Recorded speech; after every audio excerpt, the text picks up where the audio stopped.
নিশার হাত থেকে ঋষিকে বাঁচাতে ছুটে এলো উজি। সম্পূর্ণ জানতে ভিডিওটিতে একটি লাইক করে দেখতে থাকো। গল্পের শুরুতেই দেখা যায় নিশা উজিকে ভালো মতন বোঝাতে শুরু করে আর বলে, উজি তুই পারবি আমাদের এই প্ল্যানটাকে সাকসেসফুল করতে। তুই চাস না ওই ঋষি ব্যানার্জিকে শাস্তি দিতে? তুই যদি চাস, তুই যদি ভাবিস যে বাবার অপরাধীকে শাস্তি দিবি, তাহলে এই একটা মাত্র উপায় আছে। এবার বল তুই কি করবি? কিন্তু উজি বলে, তুই এটা ভুল করছিস দিদি, আমি তোকে এই ভুল করতে দেব না। তখন নিশা বলে, আমি কোনো ভুল করছি না, বরং আমি যেটা করছি সেটা একদম ঠিক করছি। কারণ এই ঋষি ব্যানার্জির শাস্তি হওয়াটা খুব দরকার ছিল। ঋষি ব্যানার্জির যদি শাস্তি না হতো তাহলে অনেক অনেক অপরাধী এইভাবে পালিয়ে বেড়াবে। আর আমার বাবা কি অপরাধ করেছিল? উজি বুঝতে পারে না কি করবে। এদিকে শঙ্খ কথা বলতে শুরু করে দুর্জয়ের সাথে। দুর্জয় বলে, আমি একটুখানি এদিক ওদিক হয়েছিলাম, তার মধ্যেই এত কিছু ঘটে গেল। শঙ্খ বলে, মেশো একটা মেয়ে ওয়েটার সেজে এসে পুরো বাড়িটায় কেমন যেন একটা সাসপেন্স তৈরি করে দিয়ে গেছে। মেয়েটা কি আসানসোল থেকে এসেছিল নাকি অন্য কেউ? কিছুই তো বুঝে ওঠা যাচ্ছে না।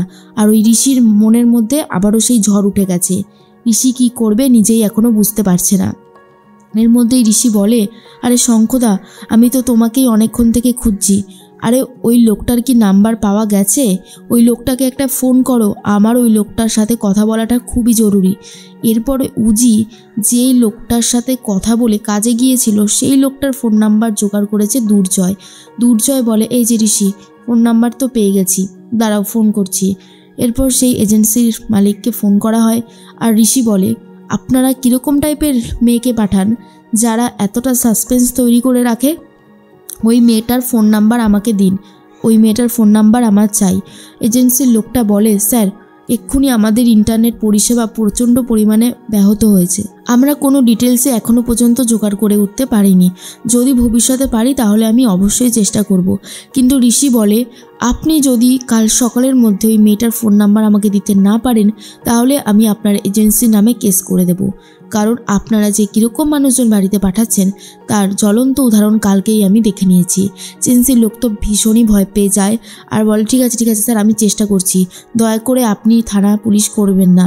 এদিকে নিশা বলে, আমি তোকে বলছি প্ল্যানটা ভালো করে শোন।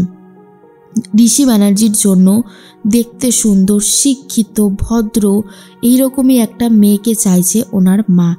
আমি যদি তোকে সেখানে গিয়ে দাঁড় করাই, তোকে এক চান্সে পছন্দ হয়ে যাবে। তারপর ঋষি ব্যানার্জির সমস্ত সম্পত্তি আমরা নিজেদের নামে করে নিয়ে ওকে জাস্ট ভিখিরি বানিয়ে দিয়ে আমরা এখান থেকে অনেক দূরে চলে যাব, আমরা বিদেশে চলে যাব। উজি তুই আমার সাথে একটু হেল্প কর, তারপর আমি তোকে এখানে রাখবো না। আমি শুধু ঋষি ব্যানার্জিকে ততটা কষ্ট দেব যতটাও আমাদেরকে দিয়েছে। আমাদের বাবাকে কেড়ে নিয়েছে উজি, আমাদের জীবন থেকে গার্জেন চলে গেছে। তুই এবার অন্তত ভাব। কিন্তু উজি কি করবে নিজেই বুঝতে পারছে না। বিশেষ করে নিশা উজিকে আরও বেশি করে চাপ দিতে থাকে আর বলে, এটাই এখন মোক্ষম সময়। তুই যদি এখন আমার দিক থেকে মুখ ফিরিয়ে নিস তাহলে আমার আর কিচ্ছু করার থাকবে না উজি। একটাবার অন্তত ভাব যে এই লোকটা আমাদেরকে এতভাবে ঠকিয়েছে, সে রাস্তায় ঘুরে বেড়াচ্ছে, ভালো খাবার খাচ্ছে, আর আমরা কষ্ট যন্ত্রণা পেয়ে দগ্ধে দগ্ধে শেষ হয়ে যাচ্ছি। আমরা থানা পুলিশ করছি, তুই তো করছিস, কিছু লাভ হচ্ছে কি? ওরা কি কিছু করছে? কিচ্ছু করছে না। বুঝতে পারছিস আমরা কতটা প্রবলেমের মধ্যে ফেসে গেছি? নিশার কথাগুলো শুনতে শুরু করে উজি। নিশা তখন বলে, বুঝতে পারছিস? এর মধ্যেই উজি ভাবে যে কি করবে। উজি তখন রাজি হয়ে যায় আর নিশাও খুব আনন্দিত হয়, কারণ নিশা তো এটাই চেয়েছিল। আর এদিকে ঋষি ভাবে, কে ওই মেয়েটা? কেন সে বারবার আমার পিছনে পড়ে রয়েছে? কেন সে আমার সামনে আসছে অথচ আমাকে দেখলে পালিয়ে যাচ্ছে? কি চায় সে? এদিকে নিশা ফোন করে দেয় ভানুকে আর বলে, ভানু উজি রাজি হয়ে গেছে, এর থেকে ভালো কথা আর কিছু হতে পারে না, এবারেই আমাদের যা করার করতে হবে। তখনই উজিকে নিশা বলে, মঙ্গলবার ওনারা বড় একটা পুজো করেন, সেই মন্দিরেই আমি তোকে নিয়ে যাব, আর সেখানেই ঋষি ব্যানার্জির মা তোকে ফেস টু ফেস দেখবে, আর আমি নিশ্চিত তোকে দেখেই সে পছন্দ করে ফেলবে। তারপর বাকি খেলাটা আমি খেলবো।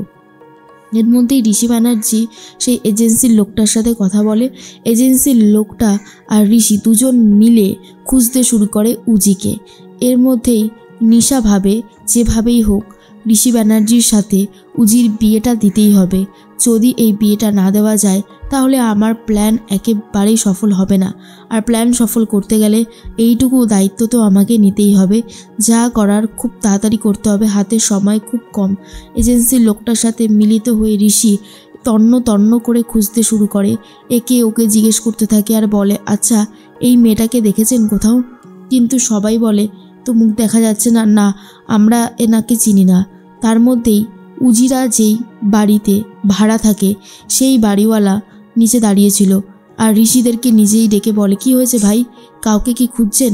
ঋষি তখন বলে, হ্যাঁ দুজন মেয়েকে খুঁজছে, আসানসোল থেকে এখানে এসেছে, আপনি কি তাদের চেনেন? তখনই বাড়িওয়ালা বলে, কেন চিনব না, দুজন একজন ম্যারেড একজন আনম্যারেড। আনম্যারেড মেয়েটি ভীষণ ভালো, হ্যাঁ ওরা ওই ওপরেই থাকে, আমার বাড়িতেই ভাড়া থাকে, আপনি যদি চান তো আপনি তাদের সাথে দেখা করতে পারেন, কোনো অসুবিধা নেই। তখনই ঋষি বলে, প্লিজ আপনি একটা কাজ করুন, আমাকে ওপরে নিয়ে চলুন আর আমি তাদের সাথে মিট করতে চাই। বাড়িওয়ালা বলে, অসুবিধার কি আছে, চলুন না আমার সাথে, আপনার সাথে আমি তাদেরকে মিট করিয়ে দেব।